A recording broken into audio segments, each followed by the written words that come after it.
नमस्कार। आपके कार्यक्रम आमने सामने में आपका स्वागत है। मैं हूं सुधांशु रंजन। कल उच्चतम न्यायालय का एक फैसला आया है जिसमें कलकत्ता की एक कोऑपरेटिव सोसाइटी में जो फ्लैट था वो पिता की मृत्यु के बाद बेटी को दिया गया है, क्योंकि पिता ने ये इच्छा जाहिर की थी, बल्कि लिखा था कि नॉमिनी उनके मरने के बाद उनकी बेटी होगी। और इसको चुनौती दी उनकी पत्नी यानी उस महिला की माँ ने और उसके भाई ने। कलकत्ता उच्च न्यायालय की जो है एकल पीठ ने तो उस महिला के हक को माना, यानी वो विवाहित पुत्री जो थी माना कि हाँ फ्लैट उसका है क्योंकि पिता ने उसे ही नॉमिनी बनाया था। लेकिन वहीं की खंडपीठ ने उस फैसले को पलट दिया। बाद में सुप्रीम कोर्ट ने एकल पीठ के फैसले को सही मानते हुए कहा कि चूंकि West Bengal cooperative societies rules की धारा 79 के तहत ये जो पिता ने उसको नॉमिनी बनाया था, इसलिए इस पर कोई विवाद नहीं है कि परिवार के सदस्य वो है या नहीं है। सवाल ये है कि उन्होंने नॉमिनी बनाया, इसलिए उनकी इच्छा जो है वो अंतिम है। और इसमें इनहेरिटेंस यानी उत्तराधिकार या अन्य चीज़ें जो है उसकी कोई बात नहीं उठती। उसके लिए अलग से भाई जो है या उसकी माँ मुकदमा कर सकते हैं। तो आज हम इसी पे बहस करेंगे कि पिता की संपत्ति पर विवाहित पुत्री का कितना हक है। और इस बहस में शामिल हैं ज्योति तिवारी जो कि सेव इंडियन फैमिली फाउंडेशन की तरफ से हमारे साथ हैं, रेखा अग्रवाल जो अधिवक्ता हैं, और रंजना कुमारी जो कि जानी मानी सामाजिक कार्यकर्ता हैं और सेंटर फॉर सोशल रिसर्च सामाजिक शोध केंद्र की निदेशक हैं। आप सबका स्वागत इस कार्यक्रम में। सबसे पहले रंजना जी आप बताइए कि आपकी क्या प्रतिक्रिया है। वैसे बहुत क्रांतिकारी नहीं है, लोग कह रहे हैं कि लैंडमार्क है, लेकिन जो कानून का अध्ययन करने के बाद पता चलता है कि वैसी कोई खास बात भी नहीं है, क्योंकि जो कानूनी प्रावधान है इसमें काफ़ी हक तो मिल ही चुका है। लेकिन फिर भी जो ये फैसला है इस पर आपकी क्या प्रतिक्रिया है? देखिए, हाल में एक परिवर्तन हुआ था कानून में जिसमें कि जो अर्जित संपत्ति है या जो पिता से मिली हुई संपत्ति है, अगर वो या खानदानी संपत्ति है, उसमें बराबर का हक लड़के और लड़कियों का होगा। ये कानून अर्जित संपत्ति में नहीं, अर्जित में तो जो लेकिन जो माँ बाप चाहे वो जिसको दे दे, अर्जित में नहीं। अर्जित नहीं, जो मतलब पिता से आई हुई जिसको जो आपको पैतृक खानदानी संपत्ति, जिसको पैतृक संपत्ति कहते हैं, उसमें बराबर का हक दे दिया गया। लेकिन जो अर्जित संपत्ति है, जो माँ बाप की संपत्ति, उसमें विल करने का अधिकार है। कि मतलब अभी भी अधिकार है कि अगर माता पिता चाहें तो वो अपने बेटे को, बेटी को या किसी और को दे विल कर सकते हैं। और ये जो केस था खास तौर से, इसमें बेटी के लिए खास तौर से पिता ने कहा था कि वही नॉमिनी होगी और उसको ही ये फ्लैट मिलना चाहिए। तो ऐसे में मुझे नहीं लग रहा था कि कोई कॉन्टेस्ट बहुत बड़ा कोई कानूनी दांवपेच उसमें था या कोई जरूरत थी उसकी। इसलिए कि अगर उच्च न्यायालय में भी एकल पीठ का एक फैसला आता है, फिर खंडपीठ का फैसला दूसरा आता है, तो यानी कहीं ना कहीं उसको लेकर के कोई संशय की स्थिति तो जरूर रही होगी। नहीं, क्योंकि सोच में अभी भी पुत्री को बराबर की संपत्ति का हक देना, ये सामाजिक सोच में अभी तक आया नहीं है। यही कारण है कि बहुत सारी लड़कियां वापस जाकर के कंटेस्ट नहीं करती हैं, भाई से अपना हिस्सा नहीं लेती हैं। लेकिन अगर कानूनी देखा जाए तो जो विश्वरंजन सेनगुप्ता थे वो पत्नी और बेटे के दुर्व्यवहार के कारण बेटी के साथ रह रहे थे, और बेटी को उन्होंने लिखता, स्वाभाविक है बेटी के साथ रह रहे थे, उन्होंने बेटी को जो है सो बना दिया कि इसी को ये हमारा फ्लैट मिलना चाहिए। और वो चूंकि कोऑपरेटिव सोसाइटी के जो नियम बने हुए हैं उसके तहत ये है कि आप परिवार के किस सदस्य को कर सकते हैं। उन्होंने बेटी को तो देखिए, ये तो उनके उनकी अपनी अर्जित संपत्ति थी, वो जिसको चाहे दे सकते थे। और बहुत सारे लोग तो अपनी जो सेवा के सेवक होते हैं उनको ही दे देते हैं संपत्ति। अगर बाप बेटों से, बिल्कुल बाप बेटों से, जो बाप अगर माँ अपने बच्चों से खुश नहीं है तो वो किसी और को भी दे देते हैं। तो ये अर्जित संपत्ति के बारे में परिवार का ही है, 5,000 करोड़ की संपत्ति दे दी। तो ये तो बिल्कुल दिया जा सकता है। लेकिन मैं जो इससे बड़ा सवाल है उसकी तरफ थोड़ा जाना चाहूंगी कि संपत्ति कोई भी हो, अगर परिवार के पास संपत्ति है तो जो चाहे बेटा हो चाहे बेटी हो, परिवार की हर संतान को संपत्ति बराबर मिलनी चाहिए, चाहे वो पैतृक संपत्ति हो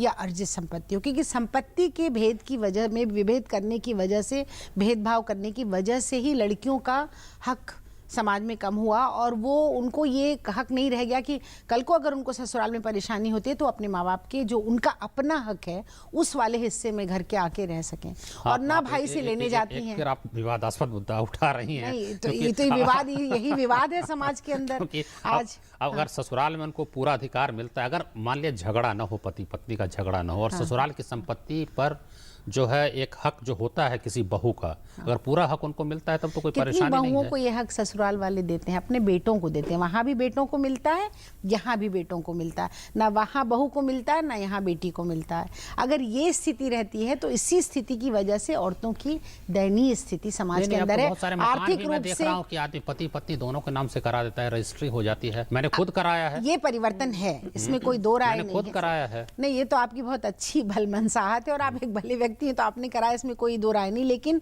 समाज में अभी भी औरतों को जो संपत्ति का हक मिलना चाहिए, अगर वो हक मिलता और मिले आगे आने वाले समय में, तो शायद जो आर्थिक रूप से उनकी दुर्गति होती है, ऐसी स्थिति में जब पति छोड़ दे, परिवार छोड़ दे, सुरक्षा तो नहीं होने के सुरक्षा कारण नहीं परेशानी होती है। बात सही है कि जहाँ महिलाएं आर्थिक रूप से स्वावलंबी हैं या सशक्त हैं, तो कोई आपदा भी आती है तो उनकी परेशानी वो तो है, परेशानी है, लेकिन वो कम हो जाती है। ये बात आपकी सही है। ज्योति, आप बताएं, आपकी क्या प्रतिक्रिया है?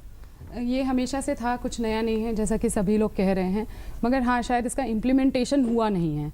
इसीलिए लड़कियां, आप देखते होंगे, जैसा कि रंजन जी कह भी रही थी कि विवाद होता है तो वो पति से तो बहुत जल्दी गुजारा भत्ता और हक और पति की प्रॉपर्टी में हक मांग लेती हैं, लेकिन अपने पिता से नहीं मांगती हैं, ना अपने भाई से कहती हैं कि मुझे हक दे दीजिए, बल्कि वही पिता और वही भाई उसको सपोर्ट कर रहे होते हैं कि ठीक है, तुम वहाँ से अपना हक ले लो।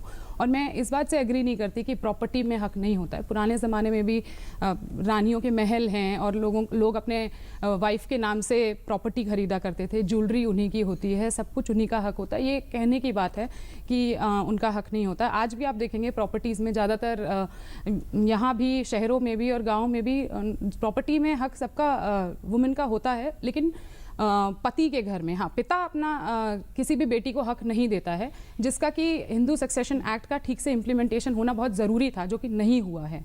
और उसकी बजाय हम दूसरी जगह पर ध्यान रखें, हम उसकी जगह हम दूसरी चीज़ों पे ध्यान दे रहे हैं, बल्कि पिता को, मतलब यहाँ पर भी सुप्रीम कोर्ट ने कहा है फादर कैन गिव, हाँ, उसने ये नहीं कहा देना ही है आपको। जिस दिन ये हो गया, शायद वो चीजें थोड़ी सी कम हो जाएंगी, मामला था नहीं, खत्म हो जाएंगी। लगता है ये तो एक कोऑपरेटिव सोसाइटी का था, वो पता नहीं, वो तो पूरा फैसला पढ़ने, लेकिन कुछ ऐसी मशीनरी सरकार को बनानी चाहिए कि लड़की अपना हक लेके आए। अपने पैसे से उस फ्लैट को खरीदा था या कोई उसमें पैतृक संपत्ति का भी पैसा लगा था, तो फिर स्थिति बदल जाती है। अगर अपने ही पैसे से खरीदा तब तो फिर उस पर कोई सवाल ही नहीं उठा सकता, तो विल कर सकते हैं। लेकिन ऐसी मशीनरी होनी चाहिए हमारे पास कि लड़की जब घर से जा रही है तो उसके पास अपना एक सॉलिड ग्राउंड हो, ताकि कल को कोई भी समस्या ना हो। और मेरे ख्याल से ये जो बड़े बड़े विवाह किए जाते हैं और तरह तरह की चीज़ें गिफ्ट की जाती हैं, उसकी बजाय लड़की को संपत्ति देना आरंभ करें और ये बड़े विवाहों पे रोक लग जानी चाहिए, ताकि वो उनके लिए सॉलिड ग्राउंड हो और कल को कोई झगड़े वाली, मतभेद वाली स्थिति उत्पन्न ही ना हो। चलिए ठीक है, रेखा जी आप बताएं। देखिए, जितना मैंने ये पूरा फैसला पढ़ा नहीं है, परंतु जितना अखबार के जरिए पता चला या आपके चैनल के थ्रू पता चला कि आपने एक बात कही कि जो पुरुष थे जिनके बारे में, जिसकी संपत्ति के बारे में बात कर रहे हैं, उन्होंने नॉमिनेशन करा अपनी बेटी के नाम के ऊपर। तो सबसे पहले तो इस बात का हमें ध्यान रखना चाहिए कि nomination does not confer any title, यानी कि किसी ने अगर किसी को नॉमिनी बना भी दिया तो उसका अधिकार, वो इंश्योरेंस की बात अलग है, कोर्ट का बड़ा सीधा फैसला है, ये इंश्योरेंस की बात नहीं। नॉमिनी पैसा तो निकाल सकता है, पैसे निकाल सकता, बिल्कुल, कानून के तहत। मैं उसी बात को ध्यान रखते हुए कह रही हूँ कि अगर इस केस के अंदर, जो वेस्ट बंगाल वाला केस है, अगर जिन पुरुष की हम बात कर रहे हैं, अगर उन्होंने अपनी बेटी को नॉमिनी बनाया, तो इसका मतलब इप्सो फैक्टो ये नहीं है कि वो जो संपत्ति है उनकी हो गई। उसको चैलेंज करने का अधिकार है, जो इस केस के अंदर उनके बाकी परिवार वालों ने किया। भी कहा है, सुप्रीम कोर्ट ने भी कहा कि आप उत्तराधिकार कानून के तहत आप उसमें जा सकते हैं। बिल्कुल। तो इस केस के अंदर हमें बहुत चीजें देखनी पड़ेंगी कि जो सबसे पहले तो जो प्रॉपर्टी का जो स्टेटस है, उसका कैरेक्टर देखना पड़ेगा कि जो फ्लैट को खरीदने के लिए, उस अपार्टमेंट को खरीदने के लिए उसका पैसा कहाँ से आया, उसकी पूंजी कहाँ से आई, क्या वो टोटली सेल्फ एक्वायर्ड पैसे से बनी थी, मतलब जो ये इन्होंने जो अगर टोटली सेल्फ एक्वायर्ड थी तो नॉमिनेशन का भी मतलब नहीं बढ़ता कि उन्होंने नॉमिनी बनाया कि नहीं बनाया। वो सीधा अपनी विल बना सकते थे कि मैं ये प्रॉपर्टी जो है अपने बेटे को, अपनी बेटी को, अपनी पत्नी को, या किसी पराये आदमी को, किसी संस्था को, किसी को भी, भले दूरदर्शन को ही मैं दान कर रहा हूं, मैं किसी को भी दान कर रहा हूं, परंतु अगर हम नॉमिनेशन की बात करते हैं तो नॉमिनेशन करते समय हम इस बात का बहुत ज्यादा ध्यान रखना है, जिसका सर्वोच्चम हमारी न्यायालय ने भी इस बात को कहा है कि आप नॉमिनेशन इटसेल्फ टाइटल नहीं डिसाइड कर सकता, नॉमिनेशन नॉमिनेशन के अंदर हमको ये देखना है कि आपका क्या क्या राइट देना पड़ेगा रेखा गौर? इसका मतलब कि जो उसके पिता थे, अगर उन्होंने नॉमिनी बनाया, उनका ये अधिकार है नॉमिनी बनाने का, क्योंकि उनकी खुद की प्रॉपर्टी मतलब है। आपका ये मानना है कि अभी भी वो पूरी तरह से उसकी संपत्ति हुई नहीं है, उसको चुनौती दी जा उसको सकती है। चुनौती दी जा सकती है। और अगर उसके, और पहली बात तो ये भी देखना पड़ेगा कि जो वेस्ट बंगाल कोऑपरेटिव सोसाइटी के जो रूल्स हैं वो किस किस को अलाउ करते हैं। अगर इसके अंदर ये अलाउ करते हैं कि आप किसी भी अपने परिवार के सदस्यों को कर सकते हैं, any तो वो member of the family, any member of the family, तो वहां तक तो ये वाला जो एक उनका जो पड़ाव है इस लड़की का, वो एक पड़ाव तो वो क्रॉस कर चुकी हैं कि ठीक है, मैं पराई नहीं हूं, मैं भी उस परिवार का सदस्य हूं, भले मैं विवाहित हूं या अविवाहित हूं। सुप्रीम कोर्ट ने कहा कि इसमें ये विवाद नहीं है कि परिवार का सदस्य कौन है। वही मैं कह रही हूँ, तो सुप्रीम आपकी कोर्ट ने कुछ बिल्कुल कहा वही मैं ही कह रही हूँ नहीं कि है। भले वो विवाहित हो या अविवाहित हो, वो फर्क नहीं पड़ता। अविवाहित और विवाहित में फर्क हो जाता है इस केस के अंदर, क्योंकि अगर वेस्ट बंगाल जो कोऑपरेटिव सोसाइटी के जो रूल्स कहते हैं कि any member of the family, तो वेदर शी इज मैरिड और अनमैरिड वो फर्क नहीं पड़ता, she is a member of the family, उसको नॉमिनेशन करने का अधिकार है, नॉमिनी बनने का अधिकार है। पर उसके बावजूद जो उसके हाथ में वो प्रॉपर्टी कब आएगी ये देखना पड़ेगा, क्योंकि उसको चैलेंज करने का उसके बाकी परिवार के लोगों को अधिकार है। उसके भाई, उसकी माँ अभी भी चैलेंज कर सकती है कि ये हिंदू सक्सेशन एक्ट के हिसाब से, क्योंकि कोई विल नहीं, अगर कोई वसीयत छोड़ के गए हुए हैं तो हमको देखना पड़ेगा उस वसीयत में क्या लिखा हुआ है। इनकम टैक्स जो अभी तक जो फाइल करते रहे हैं वो HUF फाइल किया गया कि इंडिविजुअल कैपेसिटी में किया गया। ये जो संपत्ति है इसका कैरेक्टर क्या शो कर रखा है? क्या ये HUF की प्रॉपर्टी शो कर रखी है? समझेंगे नहीं आप, Hindu undivided property, Hindu undivided family. तो ये हम जब तक हम उसको पीछे नहीं जाते, जैसे कहते हैं कि प्याज की एक एक परत उतारते हैं, उसी तरह से इस प्रॉपर्टी की भी हमको सत्य तक जाना पड़ेगा। के बाद हम दोबारा आपके पास आएंगे, क्योंकि इसमें और भी जो इसके इम्प्लीकेशंस हैं, इसके जो निहितार्थ हैं, बहुत कुछ हैं। क्योंकि सिर्फ एक संपत्ति का मामला नहीं है, महिलाओं के हक का मामला है, और महिला बनाम पुरुष जो एक विवाद चल रहा है काफ़ी समय से, उस पर इसका क्या असर होगा उसको भी देखने की ज़रूरत है। आप बने रहिए हमारे साथ, बहस जारी रहेगी। बच्चों, आज हम ऑड इवन के बारे में पढ़ेंगे। ऑड इवन का मतलब? मैम 15 अप्रैल। नहीं मैम, 15 अप्रैल से 30 अप्रैल तक। और का मतलब और डे पर और नंबर की गाड़ी, और इवन डेट पर इवन नंबर की गाड़ी। बच्चों को भी पता है, क्या आपको पता है? दिल्ली में 15 से 30 अप्रैल तक लागू है ऑड इवन, ताकि प्रदूषण और ट्रैफिक जैम से मिले दिल्ली को राहत। आप सबने दुनिया भर में क्या मिसाल बनाई है, जिस सफाई से आपने कचरा वहीं फेंक दिया। और मन्नू आंटी क्या कूड़ा फेंकती हैं, ओलंपिक्स के गोला फेंकने वाले भी शर्मा जाएं। और ये देखिए, लक्ष्मी भाभी की सफाई तो गांव-गांव में प्रसिद्ध है। हमारे सुखिया भैया मन की करते, जहां सोचा वहीं शौच कर दिया।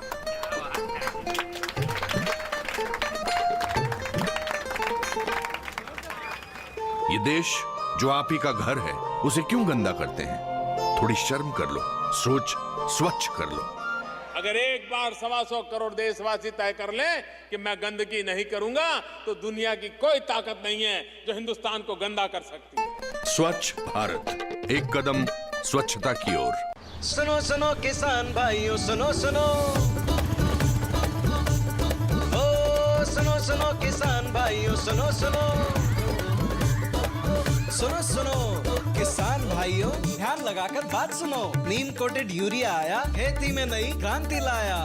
इससे यूरिया की क्षमता और बढ़े, नाइट्रोजन जमीन को बेहतर मिले, नीम के गुणों से कीटाणु मरे, पानी को दूषित ना करे।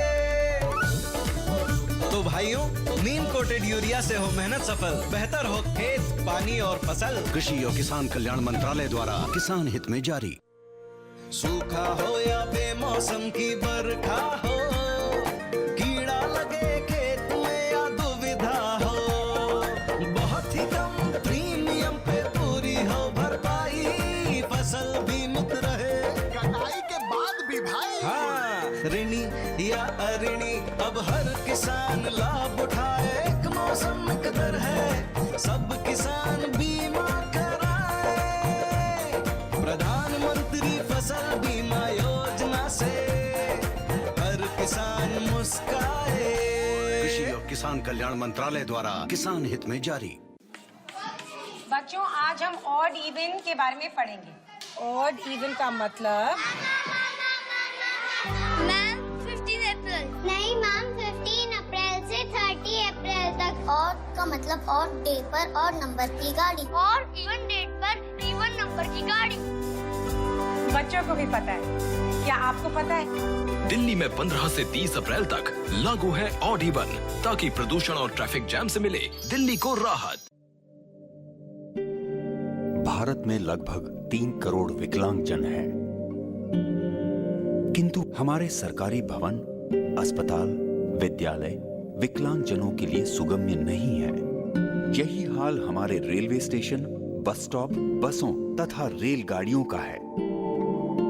हमारी वेबसाइट्स यदि W3C सुगम्यता मापदंडों को पूरा नहीं करती तो वे दृष्टिबाधित और श्रवण बाधित व्यक्तियों के लिए पूरी तरह उपयोगी नहीं है। आइए हम बाधा रहित वातावरण का निर्माण करें। सुगम्य भारत अभियान। देश का प्रत्येक विकलांगजन अन्य सामान्य व्यक्तियों के समान स्वावलंबी होकर सम्मान और गरिमा के साथ जीवन यापन करे।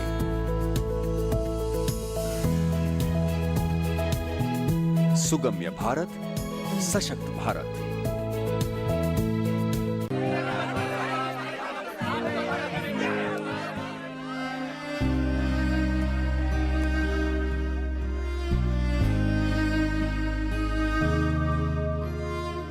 क्या बात है राशिद, फर्स्ट डिवीजन में पोस्ट ग्रेजुएशन करने के बाद भी तुम उदास हो? लेकिन सर वो सोच रहे होगे कि खर्चा कहाँ से आएगा? हाँ, चिंता मत करो, अब जिंदगी की दौड़ में तुम जैसे स्टूडेंट्स को पीछे मुड़कर देखने की कोई जरूरत नहीं होगी, क्योंकि अब तुम्हारे साथ है Maulana Azad national fellowship. Fellowship हमारे लिए सर? हाँ, तुम्हारे लिए और अल्पसंख्यक समुदाय के उन स्टूडेंट्स के लिए जिनकी सालाना पारिवारिक आय 2.5 लाख रुपए से कम है और जिन्होंने किसी भी सरकारी विश्वविद्यालय से जूनियर रिसर्च फेलोशिप या एमफिल के लिए आवेदन दिया है।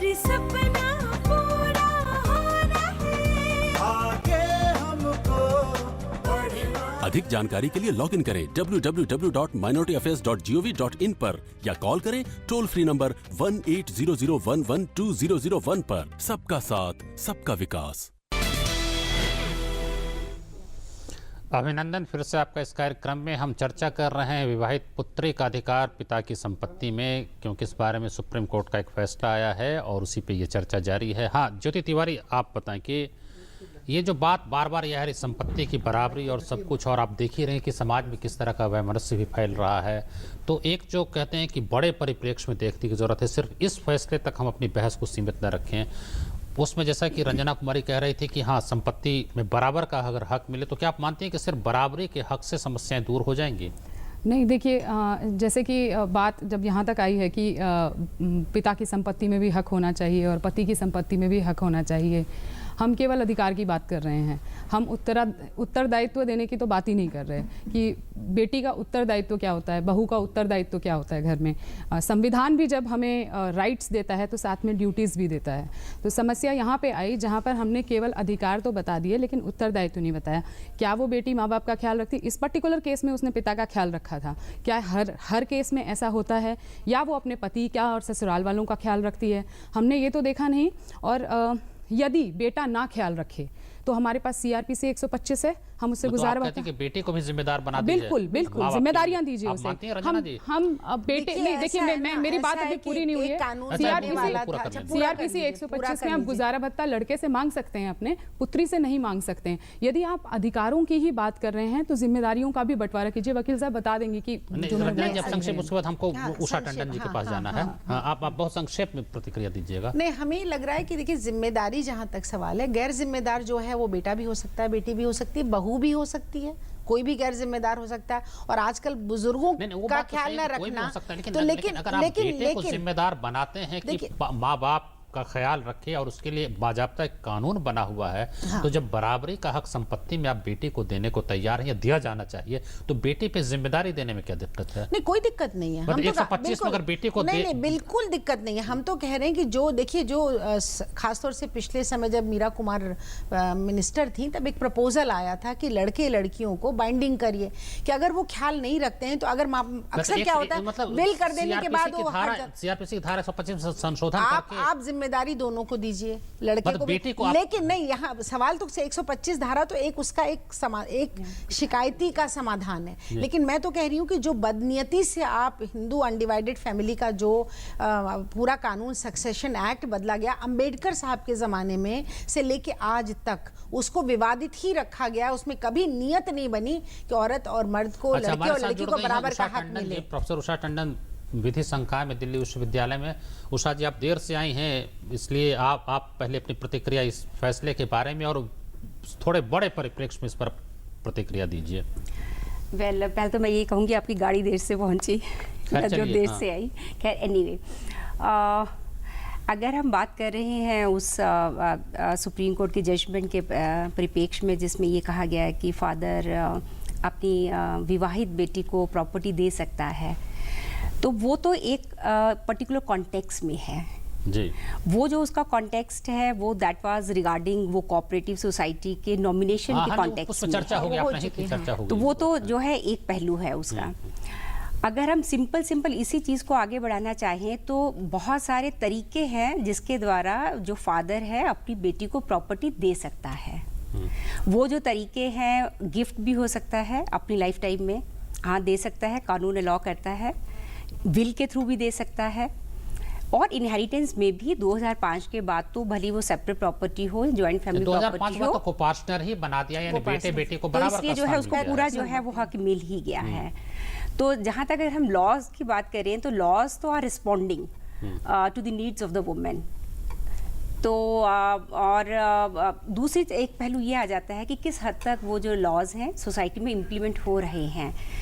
कानून ने तो अधिकार दे दिए, क्या वो अधिकार वाकई ही बेटियों को या फादर के बाद जो है ब्रदर और सिस्टर में उनको मिल रहे हैं? क्या आपका क्या मानना है? पहली बात तो ये है नहीं मिल रहे, बिकॉज जो हम अपनी स्टडीज देखते हैं, जो सेमिनार कॉन्फ्रेंसेस में जाते हैं, पहली बात तो ये है कि जो डॉटर्स है, केवल जो है जायदाद पे हक मिल जाने से समस्याओं का हल हो जाता है। लेकिन वो एक चीज तो अपने आप में काफी, इकोनॉमिक एम्पावरमेंट कहाँ से आती है? इकोनॉमिक एम्पावरमेंट के लिए एम्पावरमेंट नहीं होता है, सशक्तिकरण पति और ससुराल की संपत्ति से होता है कि नहीं?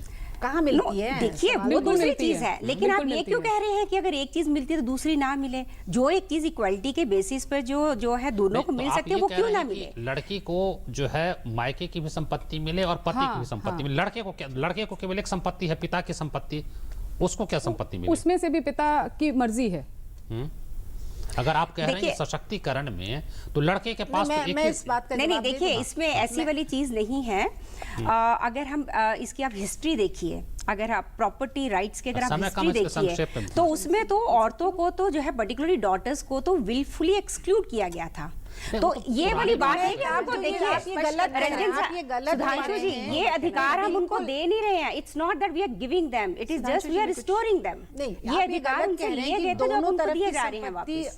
लड़की को मिल रही, गलत कह रहे हैं, क्योंकि मैट्रिमोनियल राइट टू प्रॉपर्टी नहीं है। अगर औरत को घर से बाहर निकाल दिया पति ने किसी कारण से, तो उसकी संपत्ति पर या इस औरत को कोई हक नहीं है। दुनिया के सब मैट्रिमोनियल राइट टू प्रॉपर्टी नहीं है, दोनों तरफ नहीं मिल रहा है। ऑडिट होना चाहिए कि औरत ने गलत दोनों तरफ का मिल रहा है। आप एक एक्सट्रीम उदाहरण दे देती है कि घर से निकाल दिया, रहने पर भी नहीं मिलता है, रहने पर भी हक नहीं है। बिल्कुल मिलता है, बिल्कुल मिलता है। नहीं क्या मैम, सारी प्रॉपर्टीज वुमेन के हाथ में होती हैं। शिक्षक बैठी है, नहीं मुझे पता है। आपको कैसे पता? आप कहते हैं कागज की लेखी, मैं कहती हूँ अखियों की देखी, मैंने देखा है। इफ आई मे इंटरवीन, देखिए please if you allow me to speak. Yes, देखिए जो हम वुमेन के इश्यूज, पर्टिकुलरली मैं आपकी तरफ इशारा कर रही हूँ, वुमेन के इश्यूज को, उनके राइट्स को आप तब तक नहीं समझ सकते हैं जब तक आपको एक बेसिक फाउंडेशनल उसकी ओरिएंटेशन या सेंसिटाइजेशन ना हो। बिकॉज ये इस तरीके की चीजें जो है हम बहुत सुनते हैं, हम बहुत सुनते हैं। वो जब तक वो बेसिक पूरा समय तो नहीं दे पाए, लेकिन अब हमारे पास समय। रेखा जी, अब समय समाप्त हो गया है, फिर भी आप 10 सेकंड। एक बात बस ये कहना चाहती हूँ कि जो आपने 125 धारा की बात करी थी, वहां पे मैं स्पष्ट कर दूं कि जो सीनियर सिटीजन एक्ट आया उसके बाद में कोई भी, चाहे वो बेटा हो चाहे वो बेटी हो, अगर किसी बेटी को भी अगर कोई संपत्ति मिलने की आशंका हो, इनहेरिटेंस की आशंका हो, तो उसके जो माता पिता है उसको उस अपनी बेटी से गुजारा भत्ता मांगने का अधिकार रखते हैं। ये भी एक पर्टिकुलर कंटेक्स्ट में है। नहीं तो कोई भी एक मिनट, तो अगर हमने जो बात कही मैं उसका जवाब देना चाहूंगी। तो जवाब नहीं है इसका, ये है निहित है, इसमें कोई जवाब नहीं। जवाब होता है क्या? और इसके अलावा बस इतना कहना चाहती हूँ कि जो हमें कहते हैं ना कि क्या बेटियों को भी दोनों तरफ मिल रहा है, ऐसा नहीं है। क्योंकि जो पत्नियां हैं, जो विवाहित औरत है, उसका अपनी पति की संपत्ति में कोई अधिकार नहीं होता।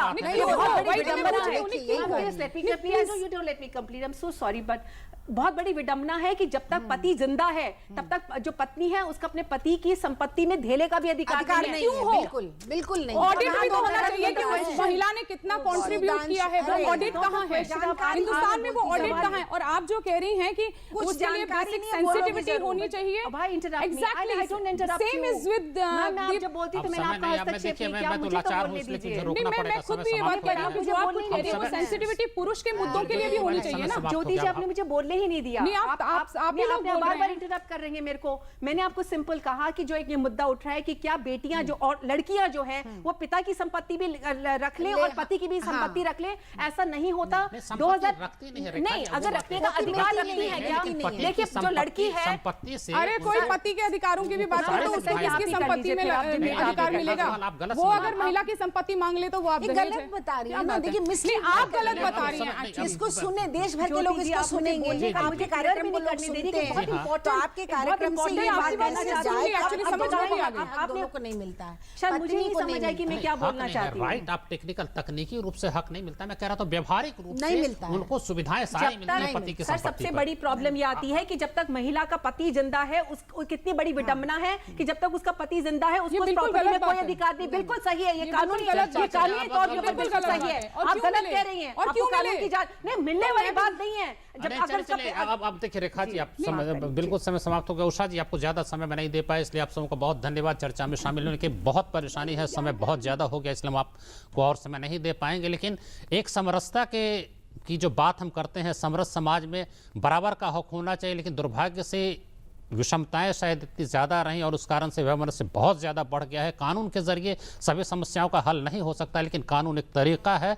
जहां हम उस विषमता को दूर कर सकते हैं। एक फैसला आया है, लेकिन कोई बहुत क्रांतिकारी फैसला नहीं, पहले भी ऐसे फैसले आए हैं और उम्मीद की जानी चाहिए कि अदालत के हस्तक्षेप से विषमता दूर हो पाएगी। इस चर्चा को देखने के लिए बहुत धन्यवाद। अगले सप्ताह फिर मिलेंगे। नमस्कार।